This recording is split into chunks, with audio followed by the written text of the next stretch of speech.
J. Christopher Stevens, Sean Smith, Glenn Doherty, Tyrone Woods. These 4 American heroes were killed by Islamist terrorists in September of 2012. That they died is a horrendous tragedy.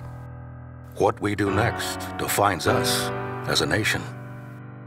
The truth about Benghazi is still not known, and to this day, members of Congress and reporters are being denied access to the resources that could reveal the truth. What is being hidden, and why?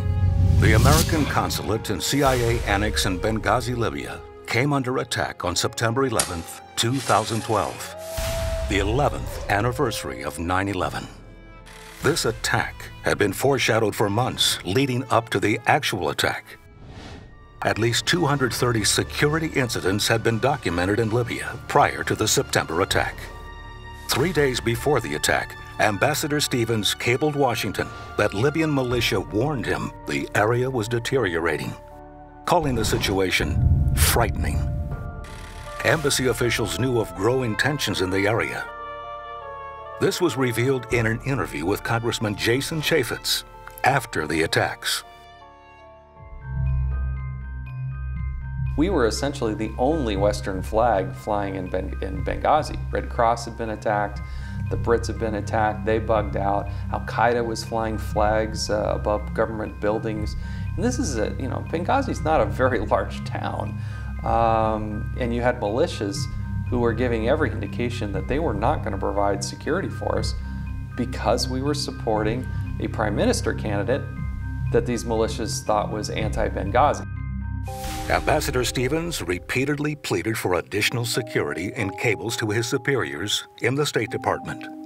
When asked about Stevens' security request, Secretary Clinton said she never saw these requests. Sending this cable to your office, well, if I could, 1.43 million cables a year come to the State Department. They are all addressed to me. They do not all come to me. They are sorted through the bureaucracy. Certainly somebody within your office should have seen this cable, in my judgment. Shouldn't an ambassador's insistent pleas for more security rise to the office of the Secretary? Why were Stevens' pleas ignored? Could this tragedy have been averted? The terrorist attacks on the American consulate in Benghazi begin about 9:40 p.m. Libyan time. It's 3:40 p.m. in Washington. Heavily armed militants swarm to the consulate. The consulate is set ablaze. The CIA annex and embassy in Tripoli are immediately notified of the attack. A flash message is sent to the White House Situation Room, the Pentagon, and the CIA. A small CIA team from the annex heads to the consulate. A few additional personnel from Tripoli prepare to leave for Benghazi. By 4:30 p.m. in Washington, Defense Secretary Panetta is aware of the attack. The president is notified and reportedly tells Secretary Panetta, "Do whatever you need to protect our people there." Just after 11 p.m. in Libya, 5 p.m. in D.C., an unarmed drone appears. The drone is transmitting pictures back to Washington in real time. By 5:40 p.m. in Washington, Secretary Clinton has called National Security Advisor Tom Donilon. She later speaks with CIA Director Petraeus. It's now midnight in Libya, and the consulate falls. Sean Smith's body is recovered and evacuated with others to the nearby CIA annex.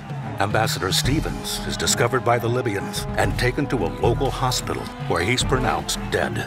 The fighting continues while the Americans move to the CIA annex. The terrorists bombard the annex with rocket-propelled grenades, small arms, and mortar fire. A small team of 6 or 7 arrives from Tripoli early the next morning. Another drone flies overhead, but there would be no more American help for the Americans under fire in Benghazi that night. The battle continues for almost 8 hours before the CIA annex falls. 4 Americans are dead. More are wounded. About 30 Americans are evacuated from Benghazi. Why was there no American response? Secretary Panetta testified the president said, He basically said, do whatever you need to do to be able to protect our people there. General Ham, head of American forces in Africa, said he never received an order to deploy. Yet General Ham told Congressman Chaffetz American assets were available and capable of responding to the attack. Hours and hours and hours, and yet it seemed as if our military was just not involved.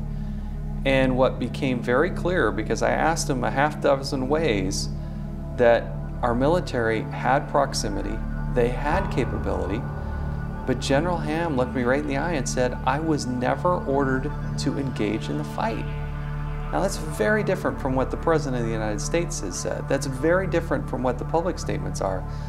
But having sat with him, that's what he told me just a couple of weeks after the event. He had proximity, he had capability, but he was not ordered to engage in that fight. Why were no orders to respond given? Could have additional help stop the attacks and save lives? There are many more unanswered questions about our response in Benghazi. Why did the administration's story keep changing after the attack? Why are lawmakers not permitted access to the Benghazi survivors? I'm going to hold up the business of the Senate until we get the survivors on record. I've talked to a couple, and their story is chilling.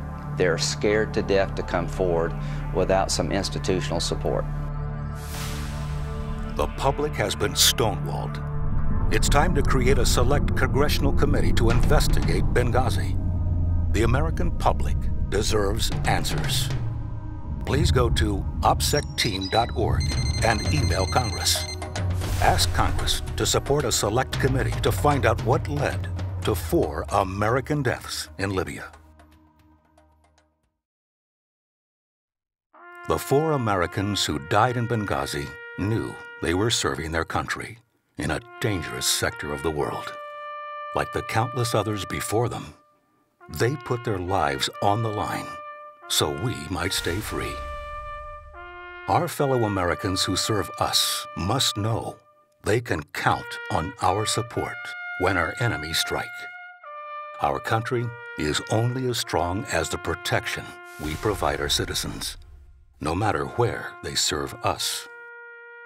To paraphrase President Lincoln, we must resolve to learn what we can so that these Americans, these 4 American heroes, did not die in vain.